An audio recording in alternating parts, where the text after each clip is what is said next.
આ જે માનસિકતા છે ને એ જ કદાચ એમને એ કરવા માટે મજબૂર પણ કરી દે છે. વિક્રમે ગોપી ગાંગર સાથે લગ્ન કર્યું, ગોપી મણિયાર સાથે લગ્ન કર્યું, એના પછી વિક્રમને એક નાનો ભાઈ પણ છે. હા. ત્યારે આ સમસ્યા આવી હતી કે તમારી વહુ તો રબારી નથી? ના, મારી અને બીજી વસ્તુ તમને કહું દાદા કે એના લગ્ન તો રબારી સમાજમાં જ થયા, મારા દિયરના મેરેજ. અને દિયરના મેરેજ થયા તો અમે લોકો જ્યારે એના માટે છોકરી શોધતા હતા ત્યારે અમે ઘણી બધી છોકરીઓ જોઈ હતી, કેમ કે મારા સસરાની પહેલી પ્રાયોરિટી ત્યારે સમાજની અંદર એજ્યુકેશન હતી કે ભાઈ છોકરી ભણેલી ગણેલી એજ્યુકેટેડ હોવી જોઈએ. અને એમને બસ એક જ વસ્તુ સાથે હતું કે ભાઈ એ એજ્યુકેટેડ હશે તો સારું રહેશે ઘર માટે. ત્યારે એમને કશું જ કોઈ પ્રોબ્લેમ નહોતો. એજ્યુકેશન તો મારું બી હતું પણ બીજા સમાજથી હતી એટલે તકલીફ હતી. પણ મારા દિયરના લગ્નમાં એવી કોઈ જ તકલીફ નહોતી આવી અને બધું જ બહુ જ શાંતિથી પતી ગયું હતું. પણ આ વસ્તુ જે આઈએએસ આઈપીએસ અધિકારી છે જે એક વખત આ બધા સમાજના તાણાવાણામાંથી બહાર નીકળી જશે ને તો એ બધું છોડી દેશે.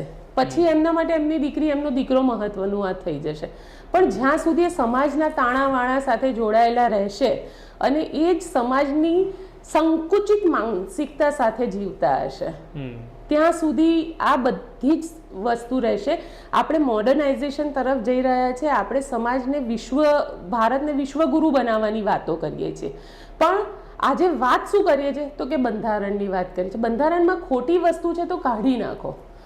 મને કારણ કે મેં આ પહેલા બંધારણની જ્યારે વાત આવી રબારી સમાજના બંધારણની ત્યારે માવજી દેસાઈ જે સમાજના ત્યાંના ધારાસભ્ય છે મેં એમની સાથે ઇન્ટરવ્યૂ કર્યો એટલે મેં એમને પૂછ્યું, મેં કીધું તમે આ બગીચા પ્રથા બંધ કરાવડાવી? સૌથી મહત્વની તો બગીચા પ્રથા બંધ કરવાની છે.